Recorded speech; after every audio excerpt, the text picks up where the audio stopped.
Starting சீன்ல என்ன ஆகுது அப்படின்னு பார்த்தா நம்ம ஹீரோயின் வீட்டுல படுத்து தூங்கிட்டு இருக்கா. பார்த்தா பக்கத்துல இருந்த புருஷன்காரனை காணும். அவன் என்ன பண்ணிட்டு இருக்கான் அப்படின்னு பார்த்தா நடு வீட்லயே வந்துட்டு ஹீரோயின் எழுக்கும் போதே அவனோட செக்ரட்டரிய வர வச்சு அங்க ரொமான்ஸ் பண்ணிக்கிட்டு இருக்கான். ஹீரோயின் என்னடா புருஷன்காரனையும் காணும், ஏதோ சவுண்ட் வேற கேக்குதே அப்படின்னு யோசிக்கிறா. இங்க பார்த்தா இவ என்ன கேக்குறா அப்படின்னா, எப்ப நீங்க வந்து அவளை டிவோர்ஸ் பண்ணிட்டு என்ன கல்யாணம் பண்ணுவீங்க அப்படின்னு கேட்கும்போது அவன் என்ன சொல்றான்னா, இப்ப எனக்கு வந்து ப்ரமோஷன் கிடைக்க போகுது. அந்த ப்ரமோஷன் கிடைச்சிடுச்சு அப்படின்னா இங்க மொத்த சைனாலயும் வந்துட்டு நான் தான் நம்பர் 1 லாயர் ஆயிடுவேன். அதனால கொஞ்சம் வெயிட் பண்ணு. அந்த விஷயம் மட்டும் நடந்த உடனேயே கண்டிப்பா நான் அவளை டிவோர்ஸ் பண்ணிட்டு உன்னை கல்யாணம் பண்ணிக்கிறேன் அப்படின்னு அவளுக்கு ப்ராமிஸ் பண்ணிக்கிட்டு இருக்கா. நம்ம ஹீரோயின் இறங்கி வந்து இது எல்லாத்தையும் பாத்துடுறா. இந்த செக்ரட்டரி இருக்கா இல்லையா, இவளோட பேரு வந்து சிமி.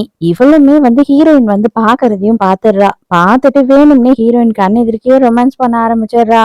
இன்னைக்கு இவங்க 2 பேருக்குமே வந்து வெட்டிங் ஆனிவர்சரி, 8th ஆனிவர்சரி. இன்னைக்கு இவன் இந்த மாதிரி ஒரு விஷயத்த பண்ணுவான் அப்படின்னு சொல்லி ஹீரோயின் கொஞ்சம் கூட எதிர்பார்க்கல. ஃபுல்லா ஒண்ணுமே வந்துட்டு அவளுக்கு புரியல. அவ வந்து பயங்கர குழப்பத்துல ஆயிடுறா. என்னடா பண்றது அப்படின்னு தெரியாம திகைச்சு போய் நின்னுகிட்டு இருக்கா. ஆக்சுவலா நம்ம ஹீரோயினுமே வந்துட்டு லாயர் தான். 8 வருஷத்துக்கு முன்னாடி இவன் வந்துட்டு ரொம்ப ஃபீல் பண்றான். இவ பெஸ்டா இருக்கா அப்படின்றதுனாலன்னு சொல்லி இவனுக்காக வேலையுமே விட்டுட்டு இவ வீட்லயே இருந்து வீட்டை பார்த்துக்கிட்டு ஹவுஸ் ஒய்ஃபாவே இருந்திருக்கா. இவ்வளவு நாளும் இவளோட டேலண்ட வெளியில காட்டாம இன்னைக்கு ஹீரோயின் வாழ்க்கையே மொத்தமா வெறுத்து போயிடுறா. இவன் ஒருத்தனுக்காக இவ எல்லாத்தையும் சாக்ரிஃபைஸ் பண்ணிட்டு வாழ்ந்துகிட்டு இருந்தா இவளுக்கு இந்த மாதிரி ஒரு துரோகத்தை அவன் பண்ணிட்டான் இல்லையா.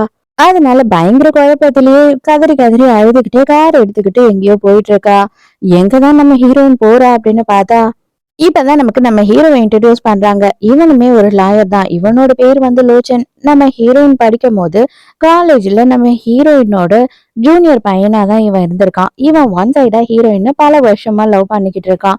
நேரா ஹீரோவை பார்த்து நீ என்ன லவ் பண்ற அப்படின்னு சொல்லிக்கிட்டு இருந்தியே, இன்னமும் வந்துட்டு நீ என்ன லவ் பண்றியா, என்ன உனக்கு பிடிக்குமா அப்படின்னு சொல்லி கேக்குறா.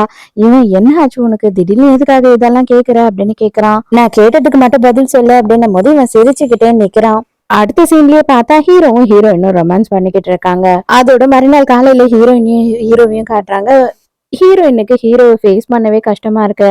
அவ என்ன சொல்றா அப்படின்னா, சாரி நான் வந்துட்டு உன்னை தப்பா யூஸ் பண்ணிக்கிட்டேன் அப்படின்னு நினைச்சீன்னா தயவு செஞ்சு என்ன மன்னிச்சிடு அப்படின்னு சொல்றா. நேத்து நைட் எல்லாம் நீ ஓகேவா தான் இருந்த, இப்பதான் உனக்கு என்ன ஆச்சுன்னே தெரியல. நீ வந்து என்ன யூஸ் பண்ணிக்கிற அப்படின்னு எனக்கு நல்லாவே தெரியும். இருந்தாலும் நான் எல்லாத்தையும் அக்செப்ட் பண்ணிக்கிட்டு தான் உன் கூட இருந்தேன்.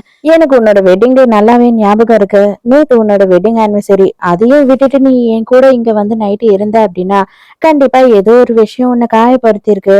அதுக்காக தான் நீ வந்த அப்படின்றதும் எனக்கு தெரியும். நான் உனக்கு ஹெல்ப் பண்ணணும்னு நினைச்சேன் அப்படின்னு சொல்றான். என்னதான் இருந்தாலும் நான் வந்துட்டு உன்கிட்ட